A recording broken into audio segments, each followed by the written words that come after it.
डोडो TV.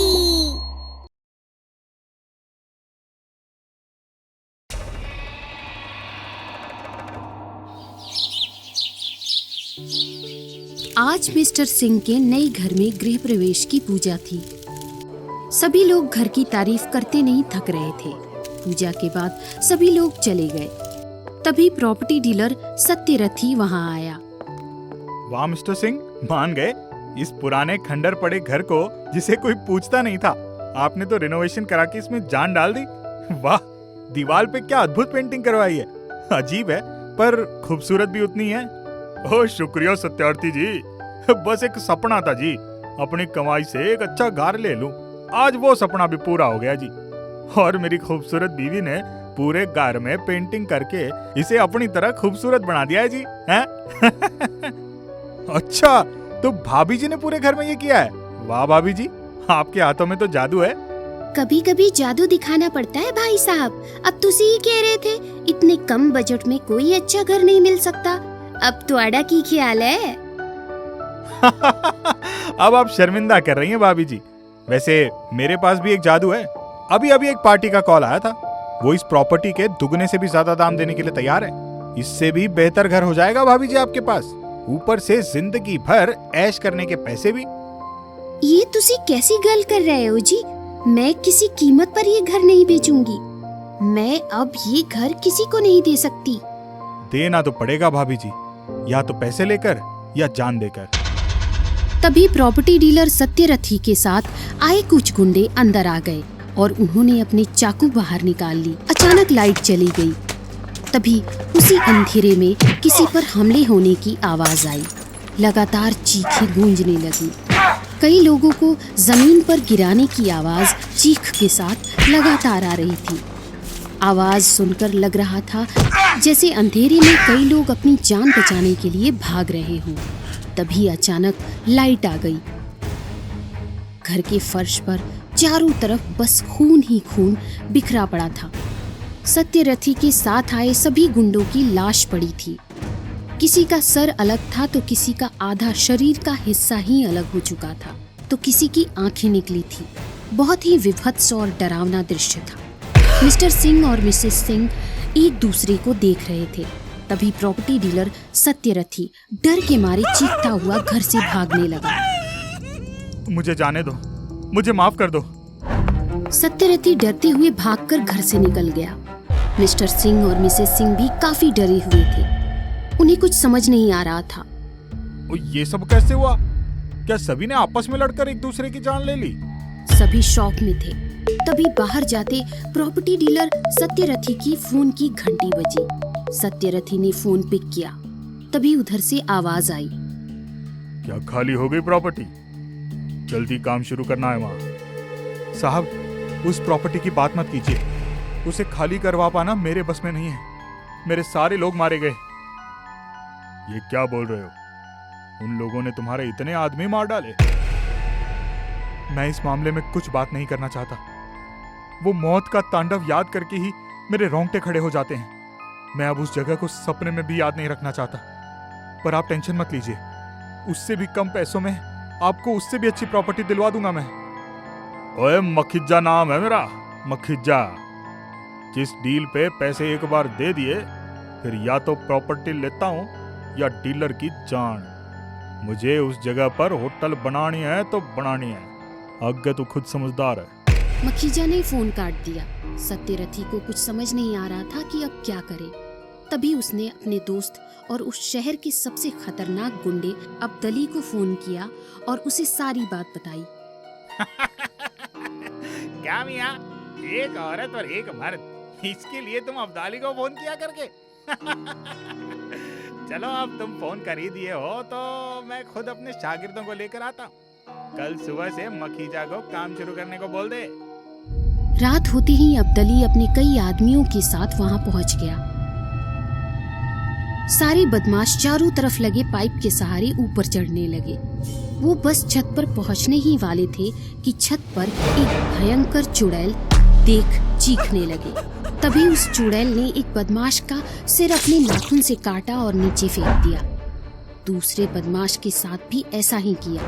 ये देखकर एक बदमाश काफी डर गया और उसने पाइप ही छोड़ दी और उतनी ऊंचाई से नीचे गिरकर वो भी मर गया। पर एक बदमाश हिम्मत करके छत पर चढ़ गया और अंदर जाकर घर के दरवाजे खोल दिए। तभी वो चुड़ैल वहां पहुंच गई और उसने उस बदमाश के कई टुकड़े कर दिए। उसका सिर अब्दली के पास फेंक दिया। तभी अब्दली ने अपनी बंदूक से चुड़ैल पर कई गोली चला दी। तभी उस चुड़ैल ने अपनी शक्ति से उस गोली को रोक दिया और बंदूक भी अब्दली के हाथ से इसके हाथ में आ गई। तभी चुड़ैल ने एक गोली सीधी अब्दली के सिर पर मार दी। वो वहीं ढेर हो गया। मखीजा और सत्यरथी ये देखकर वहां से भागने लगे। ओए जल्दी भाग, चल यहाँ से। जिंदगी रही तो कहीं और होटल बना लेंगे। दोनों वहां से भाग गए और फिर कभी उस घर की तरफ ना आने की कसम खाई। इधर गोली चलने की आवाज सुनकर मिस्टर सिंह भी जाग गए और अपने कमरे से बाहर निकले। दरवाजे के सामने कटे पैर हाथ और खून देखकर वो घबरा गए। डर के मारे चीखने लगे। तब तक उनकी बीवी भी वहां आ गई। ओए सुनो जी, जल्दी करो जी, हमें एक घर खाली करना होगा। यहाँ कुछ तो है, हमें जगह तुरंत खाली कर देनी चाहिए। हाँ, तुसी सही कहते हो। अब मैं भी यहाँ नहीं रहना चाहती। मैनू भी बहुत डर लग रहा है। दोनों दरवाजे की तरफ भागने लगते हैं। तभी दरवाजा अचानक बंद हो जाता है। दोनों बेहद डर जाते हैं और डर के मारे चीखने लगते हैं। तभी एक आवाज आती है, तुम लोग कहीं भाग नहीं सकते। भागने की कोशिश की तो मारे जाओगे। ये आवाज सुनकर दोनों बेहद डर गए। उन्हें कुछ समझ नहीं आ रहा था। उनका गला सूखने लगा। तभी मिसेस सिंह डरते हुए बोली, शायद ये आवाज उस दीवार वाली पेंटिंग से आ रही है। हाँ, मैं ही बोल रही हूँ। ये कोई मामूली पेंटिंग नहीं है। इसे आकर और अनुपात को पाने के लिए जाने कितने जन्मों की परम साधना की जरूरत पड़ती है। मिसेस सिंह, तुमने जो मेरी ये सर्वसिद्धि पेंटिंग बनाई है, इसके लिए तुम्हें भी न जाने कितने जन्मों से प्रयास कर रही हो। पिछले जन्म में तुम अवंतिका नाम की एक लड़की थी और अपने गुरु के साथ मिलकर तुमने सर्वसिद्धि चित्र को बनाने के लिए घोर साधना की थी। तुम्हें ये विद्या आ चुकी थी, इसलिए तुम्हें इसका घमंड हो गया और तुमने अपने ही गुरु का अपमान शुरू कर दिया। अपमान से क्रोधित हो गुरु ने तुम्हें श्राप दिया था कि जब भी तुम इस चित्र को पूरा करोगी, सिद्धि तो तुम्हें मिलेगी, पर वो शैतानी ताकतों की होगी। और जिस दीवार पर तुम ये चित्र बनाओगी, उस चार दीवारी में तुम कैद हो जाओगी। बाहर निकलने पर यही शक्तियाँ तुम्हें मार डालेंगी। क्या मैंने अपने हाथा विच अपने घर नू एक खूबसूरत जेल बना दिता? अब मैं एक भी पेंटिंग नहीं रहने दूंगी, सारी मिटा दूंगी। तभी मिसेस सिंह और मिस्टर सिंह दोनों पेंटिंग मिटाने के लिए आगे बढ़े। वो पेंटिंग मिटाने ही वाले थे कि तभी एक भयानक चुड़ैल वहां प्रकट हो गई। मिसेस सिंह और मिस्टर सिंह दोनों काफी डर गए। तभी वो चुड़ैल मिसेस सिंह को ऊपर उठा लेती है। मैं अपनी सिद्ध शक्तियाँ वापस नहीं जाने दूंगी। मैं तुझे मार डालूंगी। तभी वो मिसेस सिंह को दीवार पर दे मारती है। उनके सिर पर गहरी चोट लग जाती है। तभी वो चुड़ैल मिस्टर सिंह की तरफ बढ़ती है। मिस्टर सिंह उसे देख भागने लगते हैं। तभी वो चुड़ैल उनके आगे प्रकट हो जाती है और एक शक्ति से उन्हें तड़पाने लगती है। मिसेस सिंह चीखने लगते हैं। चीख सुन मिसेस सिंह की आंख खुल जाती है। उन्हें कुछ याद आता है। गुरुदेव ने एक बार बताया सी कि तुसी अगर इसकी शक्ति ना संभाल पाओ तो इस पेंटिंग के ऊपर एक बड़ा सा ओम और त्रिशूल बना देना। इसकी शक्ति नष्ट हो जाएगी। मिसेस सिंह हिम्मत करके उठी और पेंटिंग ब्रश ले आई। उन्होंने पेंटिंग पर ओम लिखना शुरू कर दिया। चुड़ैल की शक्तियां कम होने लगी। तभी वो चुड़ैल दर्द से चीखती हुई मिसेस सिंह के पास पहुंच गई। वो उनसे ब्रश लेने ही वाली थी कि तभी मिस्टर सिंह वहां पर आ गए और उन्होंने चुड़ैल को बहुत ताकत से धक्का दे दिया। चुड़ैल गुस्से में आ गई।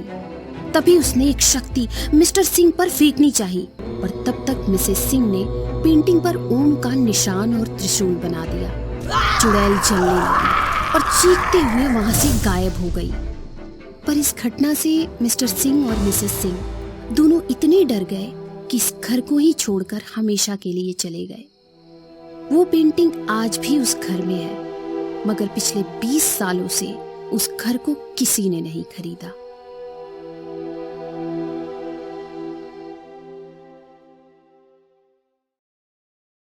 रमेश और उसकी बीवी कुसुम मोटरसाइकिल से अपने गांव की ओर जा रहे थे। वो एक शादी में गए थे जहां वो लेट हो गए। रमेश काफी तेज मोटरसाइकिल भगाए जा रहा था, जैसे किसी से भाग रहा हो। अचानक बहुत तेज तूफान चलने लगा। रात के करीब 10 बजे होंगे। तूफान इतना तेज था कि रमेश को सामने कुछ दिखाई नहीं दे रहा था। कुछ दिखाई नहीं दे रहा है। हमें यहीं रुकना होगा जब तक तूफान थम नहीं जाता। जौनपुर के पास रुकने का अंजाम जानते हो ना तुम? कुछ नहीं होगा, मेरा भरोसा करो। रमेश ने मोटरसाइकिल रोक दी और दोनों सड़क के किनारे बनी एक छोटी सी कोठरी, जो शायद बस का इंतजार करने वालों के लिए ही बनी थी, उसमें घुस गए। कोठरी में जाले लगे हुए थे, जैसे बरसों से यहाँ कोई रुका ही ना हो। पास में ही जौनपुर गांव था और इस सड़क पर रात में रुकना बहुत खतरनाक माना जाता था। लोग मानते थे कि यहाँ भूतों का साया है। मैंने मना किया था ना यहाँ रुकने के लिए। यहाँ भूतों का साया है, आपको पता है ना? अरे भूत वूत कुछ नहीं होते, असली डर चोरों का है। बहुत चोरियां होती है यहाँ। तूफान अभी भी रुकने का नाम नहीं ले रहा था। तभी अचानक उन्हें दूर से एक परछाई आती हुई दिखाई दी। कुसुम बेहद डर गई। रमेश ने थोड़ा साहस रखा। परछाई और पास आती गई। दोनों ने देखा ये तो एक बुढ़िया है, जो फटे हुए कपड़े पहने एक पुराना सा कंबल ओढ़ के उनके सामने खड़ी थी। आप कौन है? इतनी रात में यहाँ कैसे आई? कुसुम ने धीरे से रमेश के कान में कहा। ये कितनी डरावनी है। मैं तो कहती हूँ भाग चलो यहाँ से। बेटा, मैं एक गरीब भिखारन हूँ। इस सड़क पे सुबह से शाम तक मांग के अपना पेट भरती हूँ और रात में इसी कोठरी में आकर सो जाती हूँ। वो देखो, मेरा फटा हुआ गद्दा भी रखा है वहाँ पर। रमेश और कुसुम ने मुड़कर देखा तो वाकई में जमीन पर एक गद्दा पड़ा हुआ था। उन्हें बुढ़िया की बात पर भरोसा हो गया। रात बहुत हो चुकी थी और अब तूफान के साथ साथ बारिश भी जोरों से हो रही थी। रमेश को समझ नहीं आ रहा था कि आखिर वो अपने घर कैसे जा पाएंगे। तभी एक बहुत डरावनी सी आवाज आई। आवाज सुनकर कुसुम की हालत और खराब हो गई। वो आ गए, भागो यहाँ से, भागो। कौन है वहाँ? तभी दो बेहद खतरनाक चेहरे उनके सामने नजर आने लगे। दोनों के लंबे लंबे दांत और डरावनी आंखें, सब बेहद डर गए। आखिर अब क्या होने वाला है? रमेश ने चेहरे से नीचे देखा तो दोनों एकदम इंसानों के जैसे थे, सिर्फ चेहरा भूत वाला था। क्या चाहिए तुम्हें?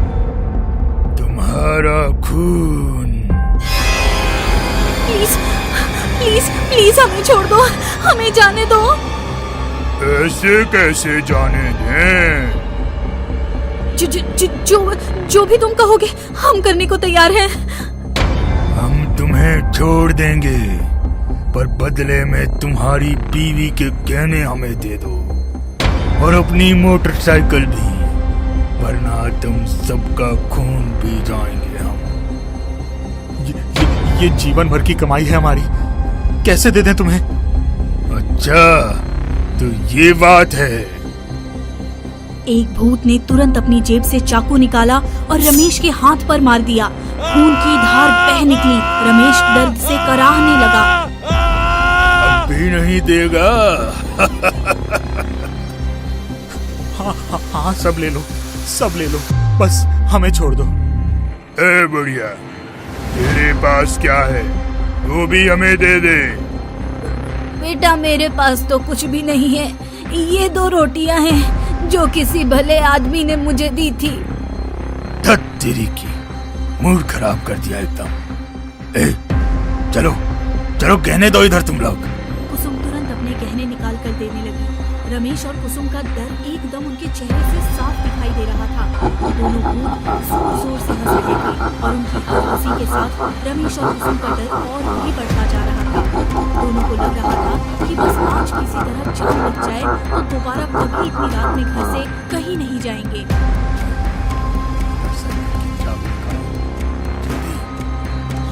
हाँ, देता हूँ, रुको।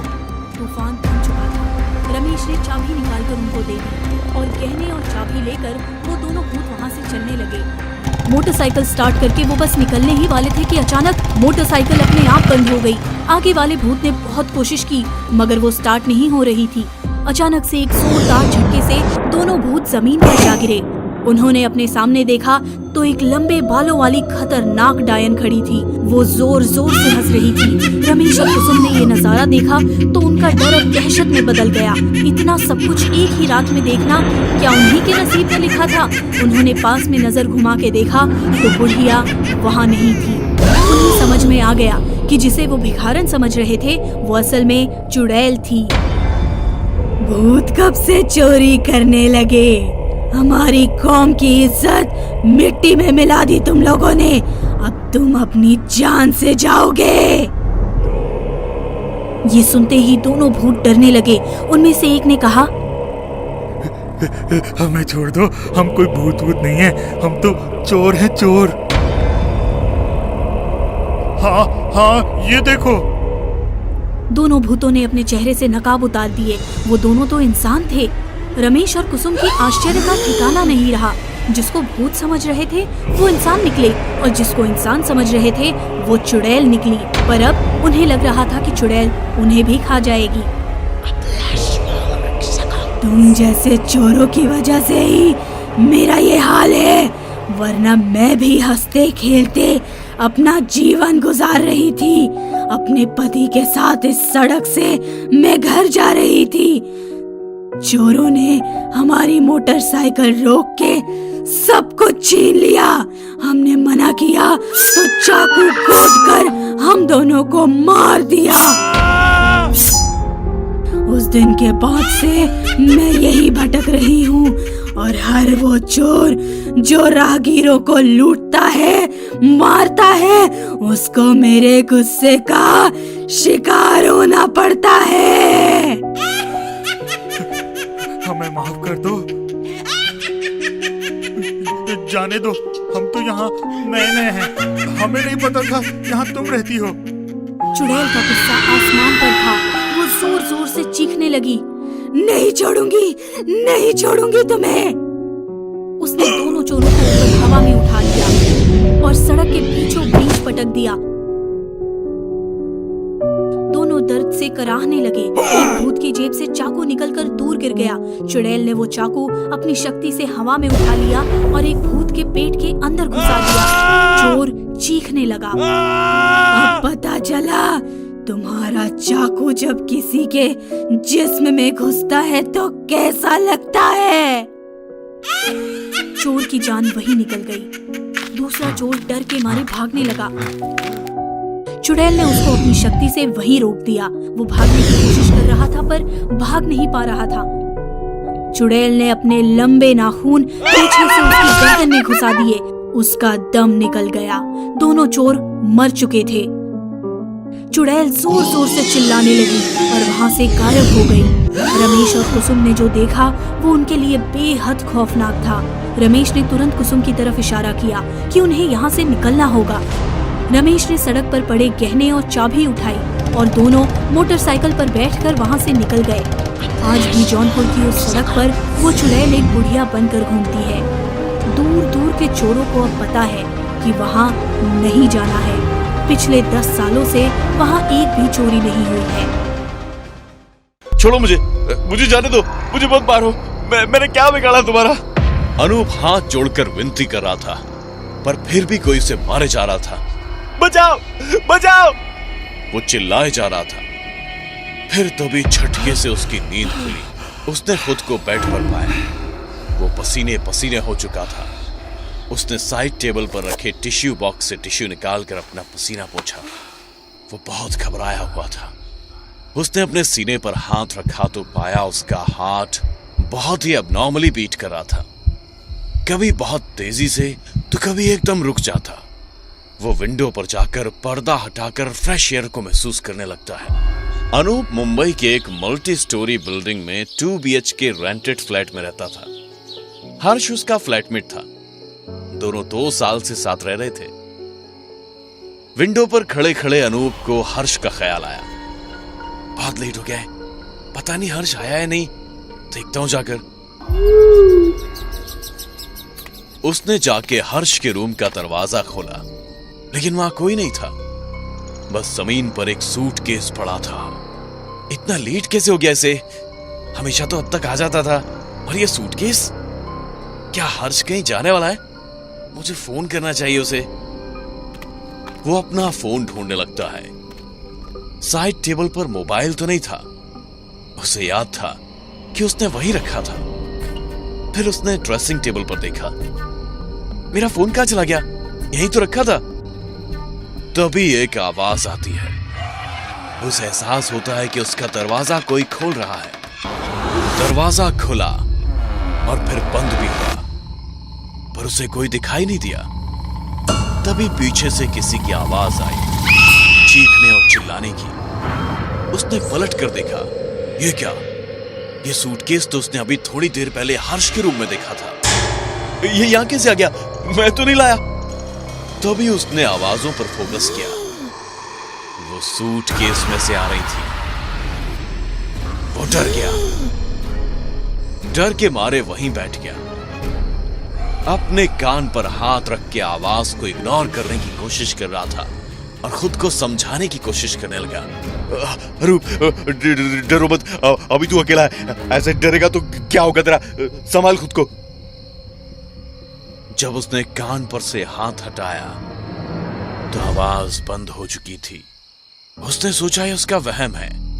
उसे याद आया कि एक बार पैकिंग करते वक्त घर पर उसके व्हीलर में एक पपी घुस गया था। तो कैसे व्हीलर अपने आप चल रही थी? इस बार भी व्हीलर में पक्का कुछ घुस गया होगा। फिर सूटकेस के पास गया।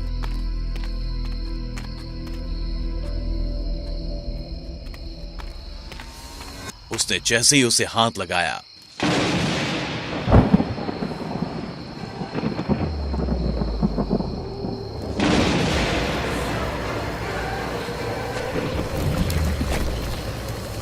अब तो अनूप का डरना बनता था। तभी उसने देखा सूटकेस से खून निकल रहा था और अचानक सूटकेस खुलता है और उसमें उसे खुद की लाश दिखाई देती है।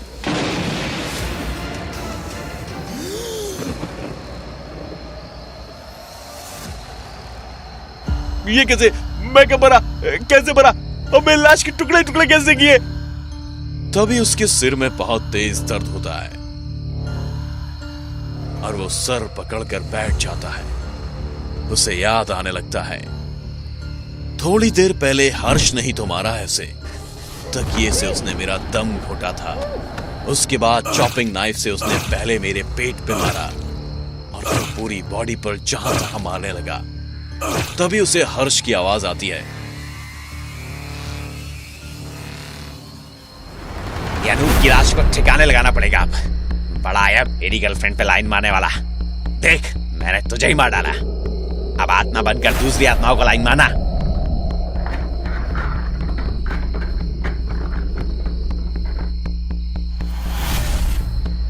मेरे रास्ते में कितना बड़ा कांटा था तू। अब पड़े रहना समुद्र में। तभी बैक सीट पर पड़े व्हीलर से ये खून से लथपथ हाथ निकलता है।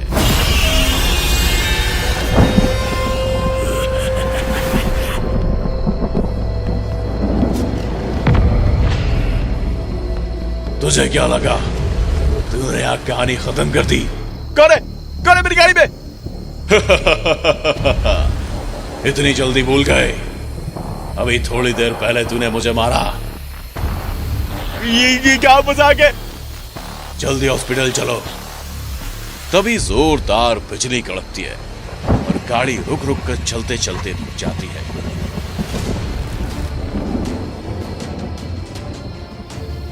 हर्ष गाड़ी स्टार्ट करने की कोशिश तो करता है, पर गाड़ी स्टार्ट नहीं होती।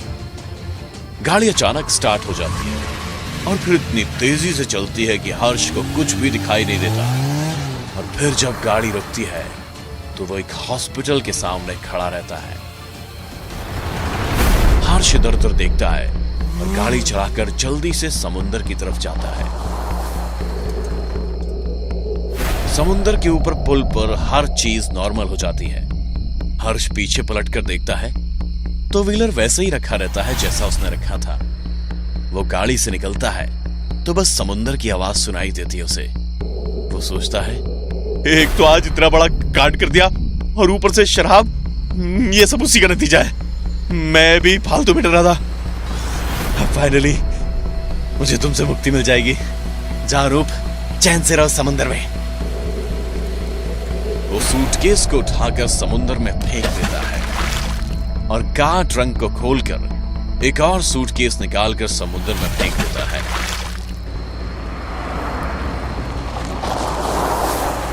और घर आकर आराम से वो अपने कमरे में सो जाता है। जैसे ही उसकी आंख लगने वाली होती है,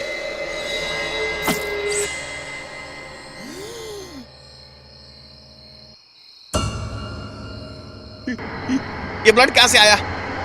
ऊपर देखता है तो पूरी सीलिंग पर ब्लड रहता है और ऐसे ही टपकता रहता है जैसे बारिश हो रही हो। और देखते ही देखते खूब तेज खून की बारिश होने लगती है। डर के मारे हर्ष का बुरा हाल हो जाता है। वो अपने रूम से दौड़ता हुआ बाहर हॉल में आता है तो देखता है कि बारिश भी उसका पीछा कर रही है। तभी पीछे से कोई आकर उसे अपने साथ छाते में ले लेता है।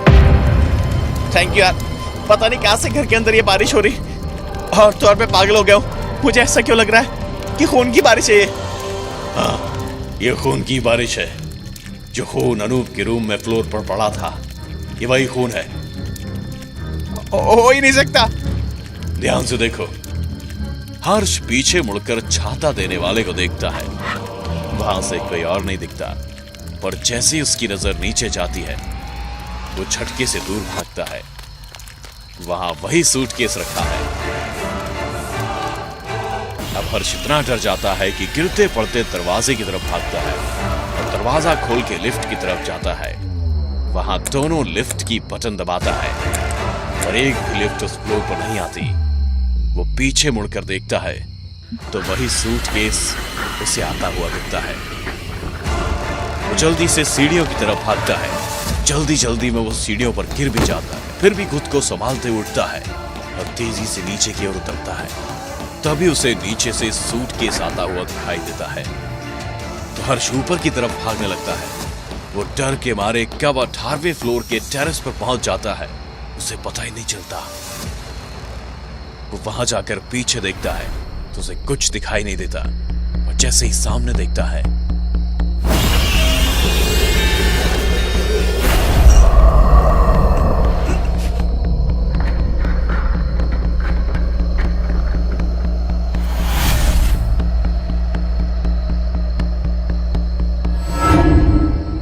तुमने मुझे क्यों मारा? तुम मेरी गर्लफ्रेंड को लाइन मारते थे। किसे? रिया को? हाँ। रिया तुम्हारी गर्लफ्रेंड कब से बन गई?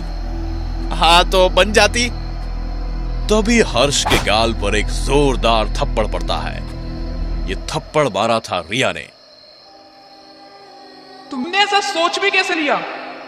अगर तुम शांति से मान जाती तो क्या हो जाता? बस तुमसे फ्रेंडशिप ही तो करना चाहता था। और मैं नहीं मानी तो तुमने मुझे मार दिया। नहीं, मैंने तुम्हें नहीं मारा। मैं तो बस तुम्हें समझाना चाह रहा था।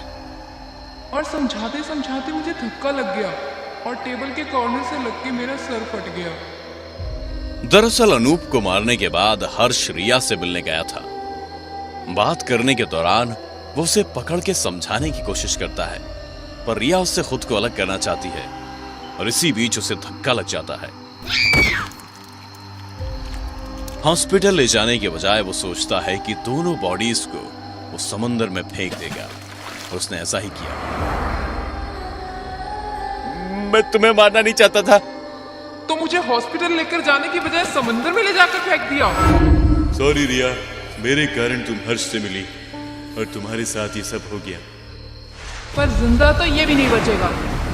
हर्ष अपने आप उड़कर टेरेस की रेलिंग पर खड़ा हो जाता है। मुझे मत मारो, मुझसे गलती हो गई, बहुत बड़ी गलती हो गई। अगर तू रिया को हॉस्पिटल ले जाकर बचा लेता तो मैं तुझे छोड़ भी देता, इसीलिए मैंने उस वक्त हॉस्पिटल के सामने गाड़ी रोकी थी, पर तब तक बहुत देर हो चुकी थी। मैं डर गया था। तो अब तू मर। हर्ष ऊपर से कूद जाता है और मर जाता है। उसकी मौत के बाद रिया और अनूप की आत्मा को मुक्ति मिल जाती है।